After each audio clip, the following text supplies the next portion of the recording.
If you're in favor of going back to the way we dealt with terrorism in the 1990s, the Clinton approach, then don't vote for me. Because I think that was a big mistake. I think the 1990s was a big, big mistake.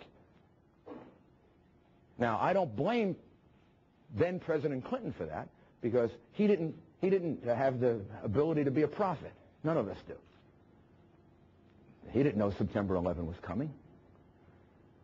But I think you have to look back on it and say, now in retrospect, knowing what was going to happen, some very big mistakes were made in not taking Islamic terrorism more seriously and not understanding that they were at war against us at the time. And when you look back on it now, it's much clearer. But, of course, we have the hindsight power, which people at the time didn't. But now we no longer have hindsight.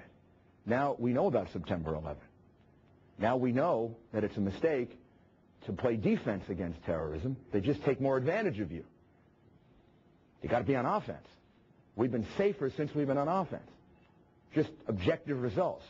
We've been safer. Not politically biased results, you know, liberals thinking one thing and conservatives thinking another, the media saying one thing and the media saying another thing. Look at objective facts. We've been safer on offense than we were on defense. We were on defense in the 90s. We got attacked 4 or 5 times. The first attack on America was not September 11, 2001. First attack on America was in 1993 at the World Trade Center. It was the year before I came into office. Islamic terrorists bombed the World Trade Center in 1993. What was the reaction to it? In retrospect, not at the time, in retrospect, it turns out to be the wrong reaction. The reaction was to consider it a domestic crime and prosecute the people for criminal activity, like the other 1,900 murders that took place in New York City that year. I emphasize, that's the year before I was mayor. Well, it was an act of war, wasn't it? And then, just to make it clear it was an act of war, that was followed in what in human terms would be pretty rapid succession by the attack on attacking Khobar Towers in Saudi Arabia, the attacks on our embassies in Kenya and Tanzania. Now I'm counting 4 attacks. Again, acts of war. Just in case we missed it, bin Laden declared war. And then, of course, the attack on the USS Cole. Now, those earlier attacks, there was a response.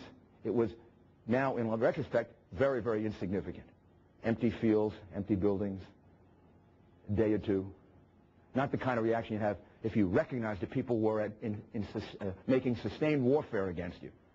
And then the USS Cole, well, that was an attack on an American warship, which is in and of itself an act of war, right? And then what did we do after the USS Cole? What was our reaction? Nothing. We did nothing. So that's 5 attacks now that I've counted, right? 1, 2, 3, 4, 5. In a few years, all acts of war and a declaration of war. America didn't get it. Then September 11 happened. George Bush got it, to his eternal credit, and put us on offense against terrorism. That's how I describe Afghanistan and Iraq. I spoke to a young man this morning who's going to go to Iraq in 2 weeks. I said to him and to his dad what I say to everyone. You're the reason we're safe.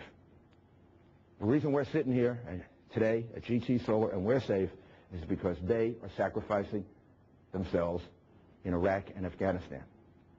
And I believe that has given us the measure of safety that we've had over the last 5.5 years, because we're facing a very determined enemy that wants to come here and kill you.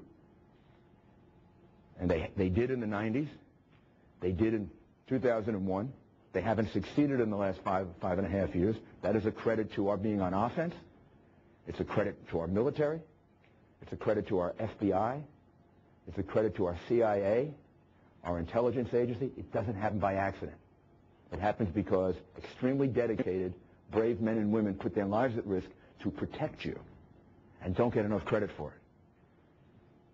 And it's only going to remain that way if we continue to be on offense.